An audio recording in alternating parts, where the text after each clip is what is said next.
মুখ্যমন্ত্রী মমতার রাজ্যের রাজধানী কলকাতায় দাঁড়িয়ে তাকে কড়া ভাষায় তোলাধুনা করে গেলেন ভারতের প্রধানমন্ত্রী নরেন্দ্র মোদী। তৃণমূল কংগ্রেসের নেতা মন্ত্রীদের দুর্নীতি নিয়ে বড় গলায় ভর্ৎসনা করে গেলেন বিজেপির প্রধানমন্ত্রী। इसका लोकार्पण करने का अवसर भी आपने मुझे दिया। 22 আগস্ট শুক্রবার কেন্দ্র সরকারের আয়োজনে কলকাতা ঘিরে 3টি মেট্রো রুটের উদ্বোধন করেন নরেন্দ্র মোদী। এ সময় দেওয়া ভাষণে তৃণমূল কংগ্রেস, সর্বভারতীয় কংগ্রেসের কড়া সমালোচনা করেন তিনি, আর সবচেয়ে ভয়ঙ্কর তীর ছোড়েন অনুপ্রবেশ নিয়ে।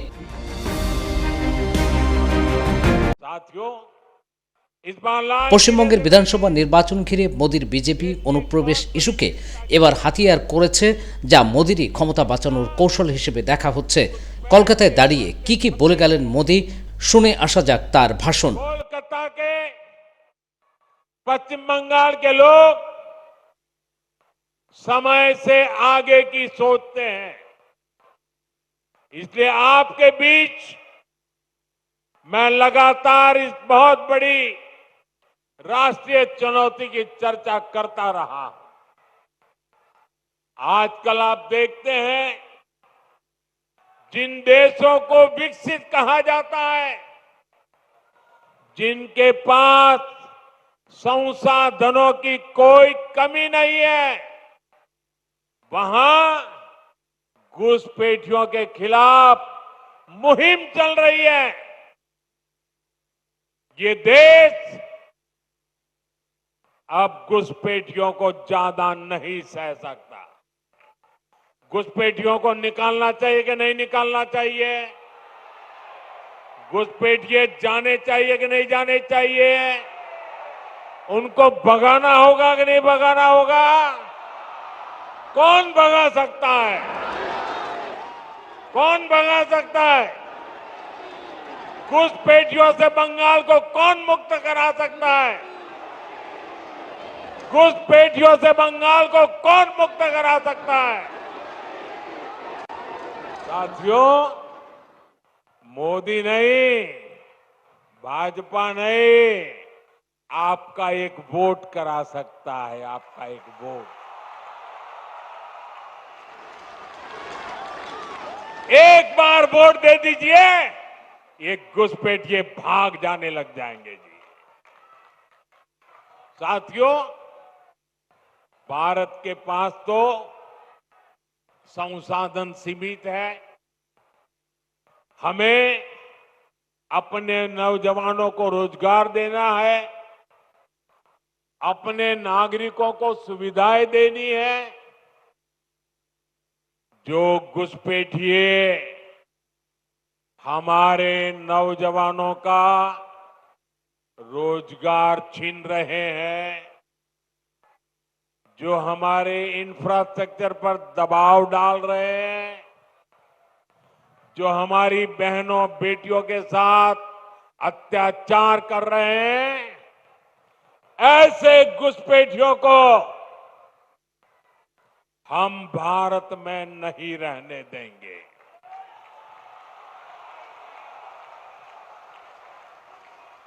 इसलिए भारत सरकार ने घुसपैठियों के खिलाफ इतना बड़ा अभियान चलाया हुआ है।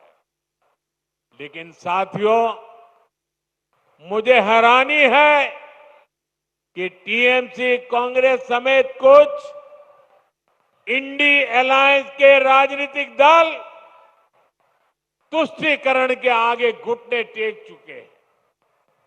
ये राजनीतिक दल सत्ता की भूख के लिए घुसपैठ को बढ़ावा दे रहे हैं।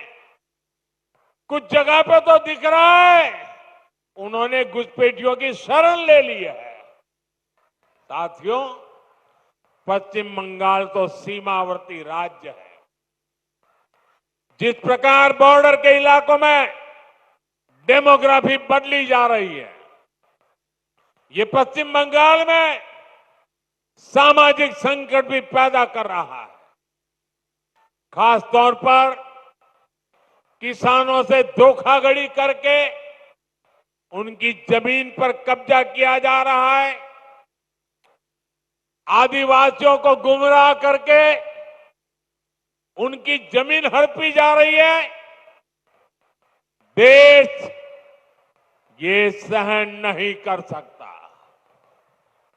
इसको रोकना ही होगा। इसलिए इस बार लाल किले से मैंने घुसपैठ के खिलाफ विशेष डेमोग्राफी मिशन की घोषणा की है। जो लोग सिर्फ यहां हमारे लोगों की रोजी रोटी छीनने आए हैं,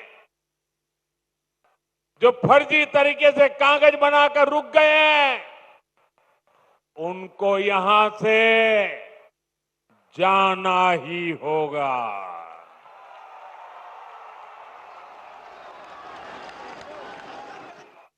और ये काम ईमानदारी से पूरा हो सके, इसके लिए टीएमसी सरकार को भी यहां से जाना ही होगा।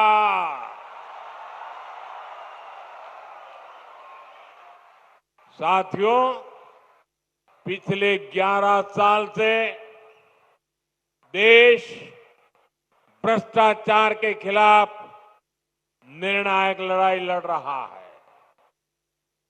अब इसी दिशा में देश ने एक और बड़ा कदम उठाया है। इस बार लोकसभा में भाजपा सरकार एक बहुत बड़ा एंटी करप्शन बिल लेकर आई है। मैं बंगाल के लोगों से इस बिल के बारे में विशेष तौर पर बात करूंगा। साथियों, आप भी जानते हैं, हमारे देश में अगर एक छोटा सा सरकारी कर्मचारी, चाहे वो सरकारी कर्मचारी ड्राइवर हो, प्यून हो, सरकार की किसी कैंटीन में काम करता हो, सरकार में कहीं साफ सफाई का काम करता हो, अगर वो कर्मचारी को किसी पुलिस वाले ने जेल में बंद कर दिया, तो करीब करीब 50 घंटे में अगर उसको जमानत नहीं मिली और 50 घंटे जेल में रह गया, तो ऑटोमेटिक उसकी नौकरी चली जाती है, सस्पेंड हो जाता है।